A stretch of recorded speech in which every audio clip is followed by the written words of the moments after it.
estadunidense sobre quantos cientistas nós temos nas Research University brasileiras, nós não temos. Na Unicamp, os cientistas, os professores negros, não são brasileiros. Os alunos de mestrado, de doutorado negros, não são brasileiros. São cubanos, são haitianos, são africanos, mas não são negros. Na graduação, também nós não temos negros na Unicamp. Isso, mais ou menos, se reproduz em outras universidades brasileiras. Então, eu estou chamando a atenção que, do ponto de vista do saber, o nosso saber na universidade é discriminatório. Não é só a universidade que discrimina na entrada dos alunos, na entrada dos professores, na ascensão dos professores. Não. A universidade discrimina os negros, discrimina as mulheres. Nós temos uma pilha de estudos feitos acerca de como as mulheres não chegam até os pontos mais altos da carreira universitária. No Brasil, na América Latina, no mundo inteiro, isso está mostrado. Nós temos também pilhas de estudos na área de sociologia da tecnologia, sociologia da ciência, que mostram como a tecnologia do homem branco não, digamos, penaliza a mulher. Quer dizer, isso tudo a gente lê, a gente conhece bastante. Numa excrescência da universidade.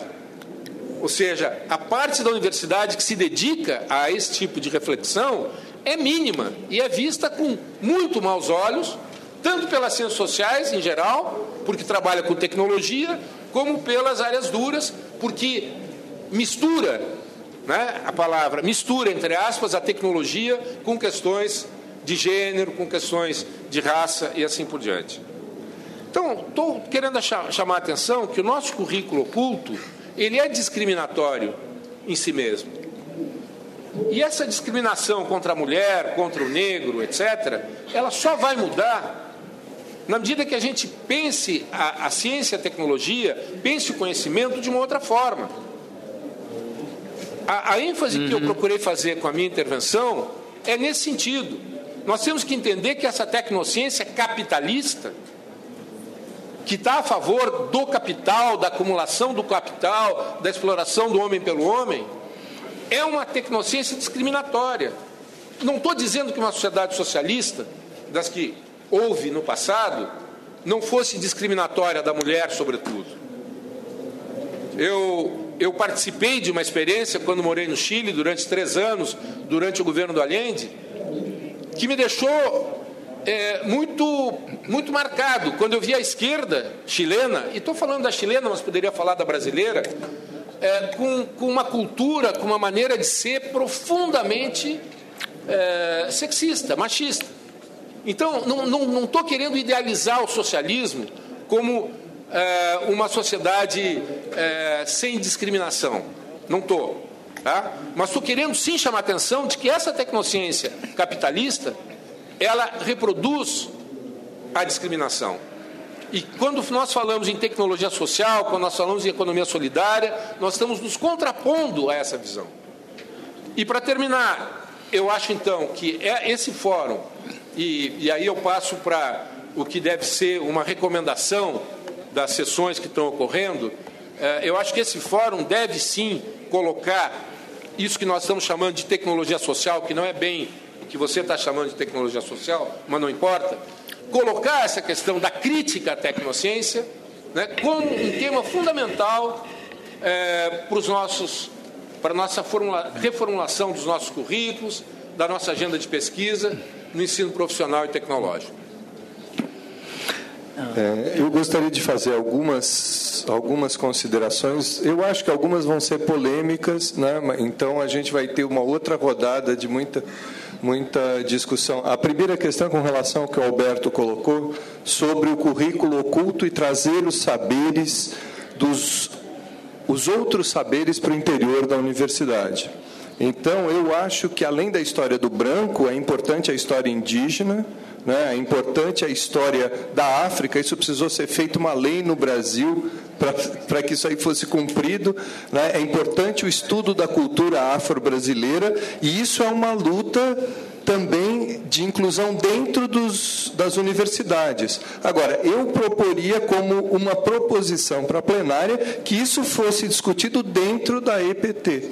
Como incluir saberes tradicionais, saberes diferentes dos dominantes dentro da educação profissional e tecnológica. Eu vou mencionar rapidamente o coordenador do INCT de inclusão. Ele criou na UNB o Encontro de Saberes. Então, um arquiteto indígena vai mostrar como é que ele constrói uma maloca, né, um negócio extremamente complexo, etc. Ele vai dar um curso sobre isso. E é uma disciplina.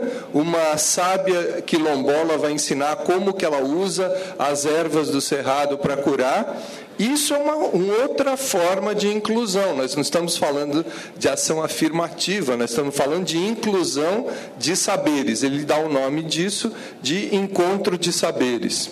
A outra questão que eu queria levantar é sobre o que a Graciela falou sobre raça. Não queremos mais falar sobre raça, porque a raça trouxe discriminação, trouxe desigualdade, trouxe sofrimento. No entanto, a raça não é um conceito necessariamente biológico. E é assim que foi interpretada no Brasil, inclusive pelo Supremo Tribunal Federal. A raça é um conceito social que determinados grupos utilizam para subalternizar outros. E, portanto, na hora de você promover os que estão subalternizados, não tem outro jeito senão utilizar as pessoas que foram previamente discriminadas por isso. E daí eu gostaria de colocar, com relação ao que a Rosângela colocou, minha irmã, ninguém tem dúvida que você é negra. A discussão que eu acho que a Luciana colocou são as pessoas da mistura. O que não se sabe é que as pessoas da mistura sentem discriminação como as pessoas mais escuras. Isso é um mito também, de que as pessoas pardas ou mestiças, elas sentem menos discriminação do que as pessoas mais... Depende, isso depende muito.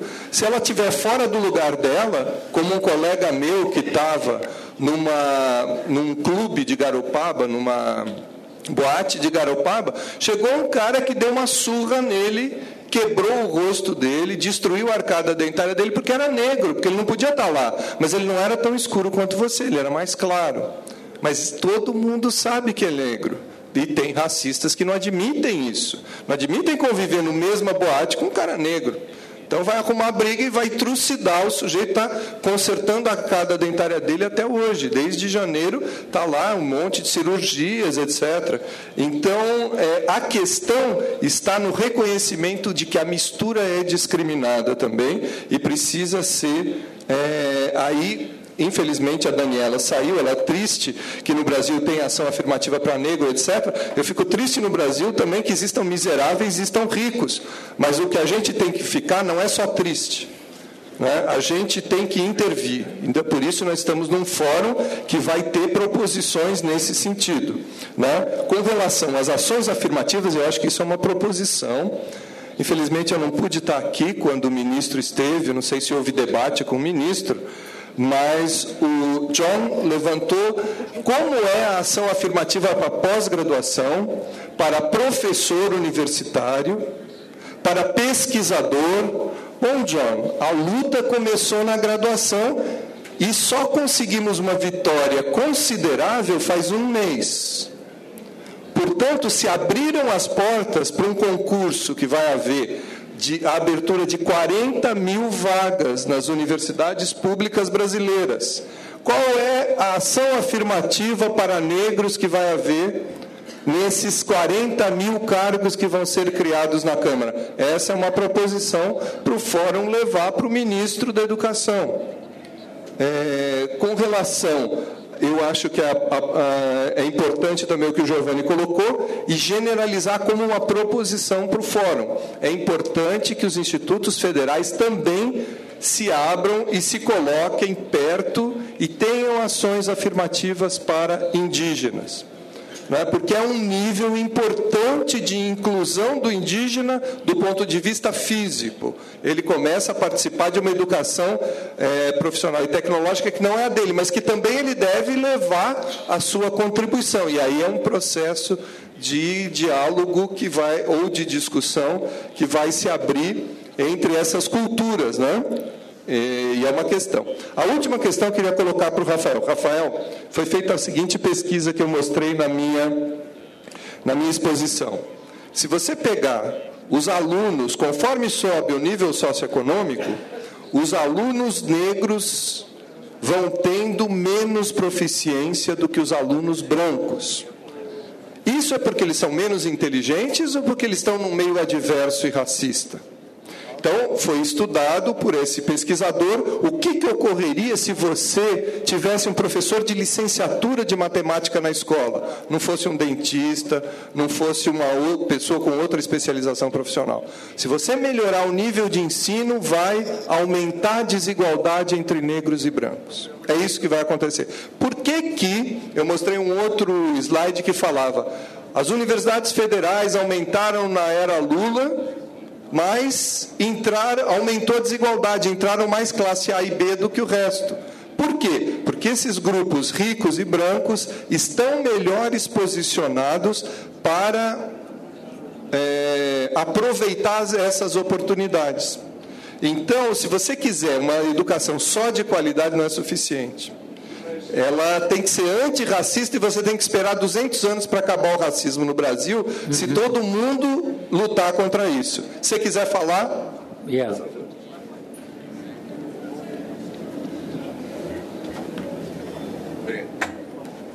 Mas a educação, a gente não está falando só de matemática, história, sociologia, filosofia.